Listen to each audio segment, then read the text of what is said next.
Okay peeps, I just had a thought. So I just got my iPad and I've been drawing on it a ton and I'm super excited. I love it to death.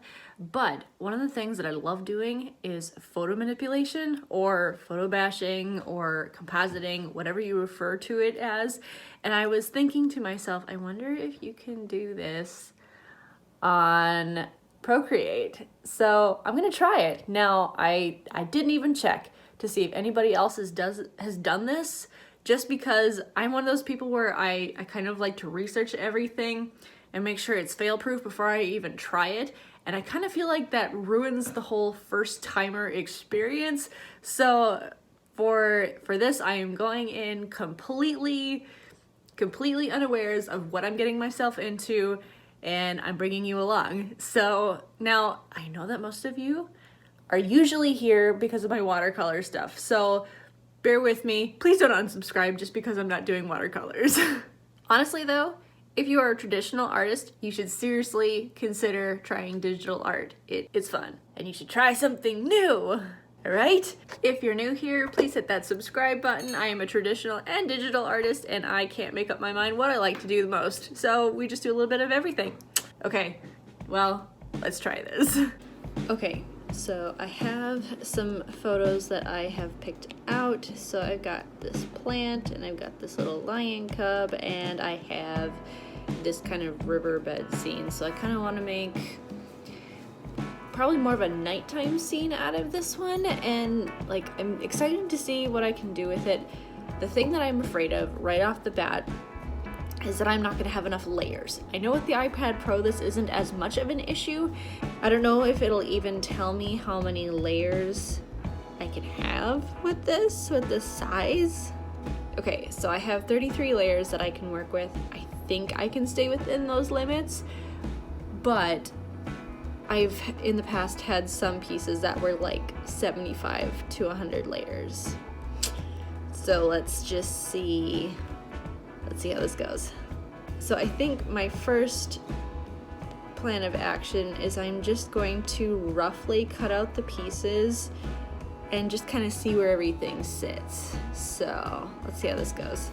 First thing I'm noticing is because I have less layers, I'm being very intentional with what I need and where I place it. So in the end, I'm spending a lot less time cutting out unnecessary pieces.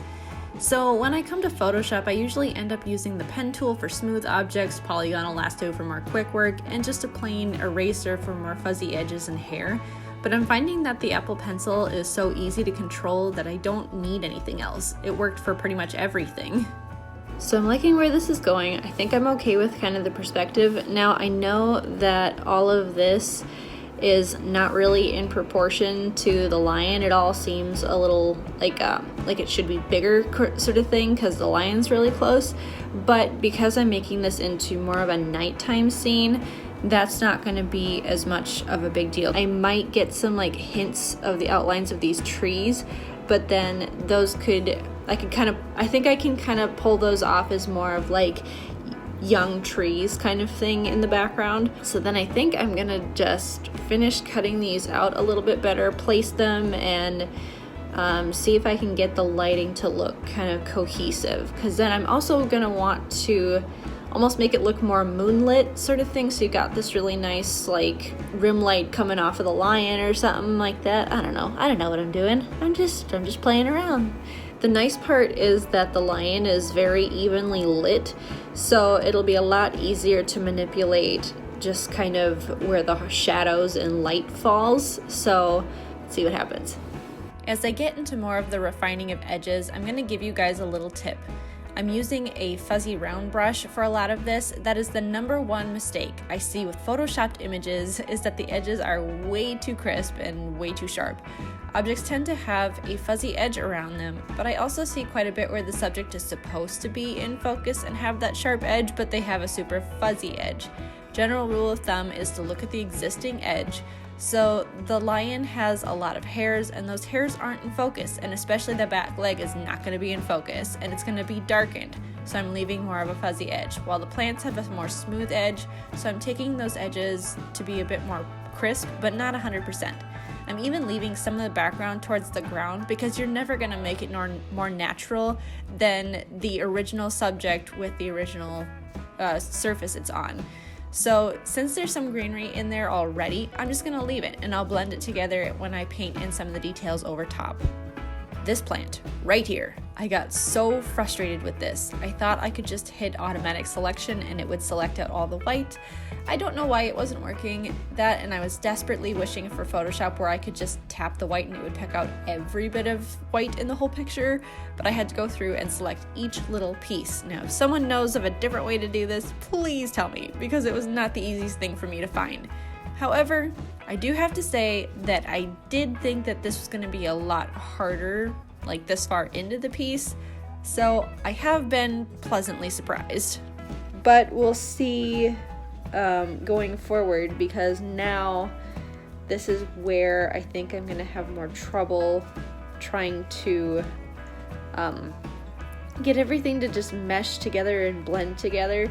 I hate curves. I hate curves so much, but it's the only thing I have to adjust lighting. I'm always unsure when I try new things for the first time on video because I feel like I have to do it right, but at the same time, it's just, we're just here. It's gonna be okay.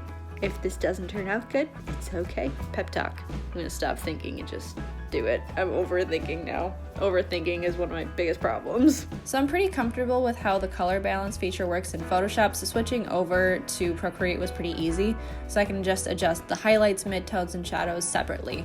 Once I finally got into the curves feature, I was able to play with it a little bit, and I feel like I got a lot more comfortable with using it during this piece.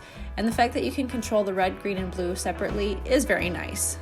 From here, I'm painting in the shadows on a layer set to multiply and letting my color be more solid in the really dark areas and fading it out as I get closer to the light source. I really like this method as I can edit my shadows pretty easily. I can control the color of the shadows as well. Now, I work my way from background to foreground as it tends to be more tedious in the foreground. One of the easiest ways to convert a piece from daytime to nighttime is really pushing those blue hues and decreasing the overall contrast of the piece. After that, I go in and paint my light values, really trying to pay attention to the complex shapes of the lion so that he doesn't look too flat. Now I'm getting to my favorite part, and that is the rim light and bounce light. Rim light is simply outlining the edge that gets the most light, and bounce light is the light that reflects off of the main areas in the light back into your shadow areas.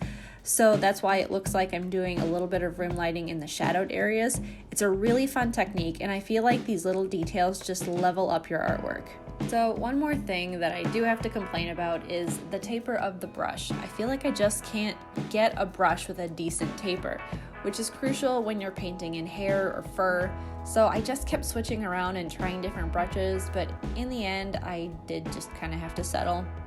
And now we finalize some details, add in some fireflies to break up the dark area, and tweak the lighting a little, and we're done. Okay, so I just finished, and honestly, I really like it. All things considered, I'd do this again. This was really fun. So, and I really like this design and how it turned out. So tell me what you guys think of it in the comments. And if there's anything in the techniques that you want me to go more in depth on, comment down below. So yeah, that's all for now. I will see you peeps in the next video. Arrow's awake and having a late lunch, but that's okay. We're still working.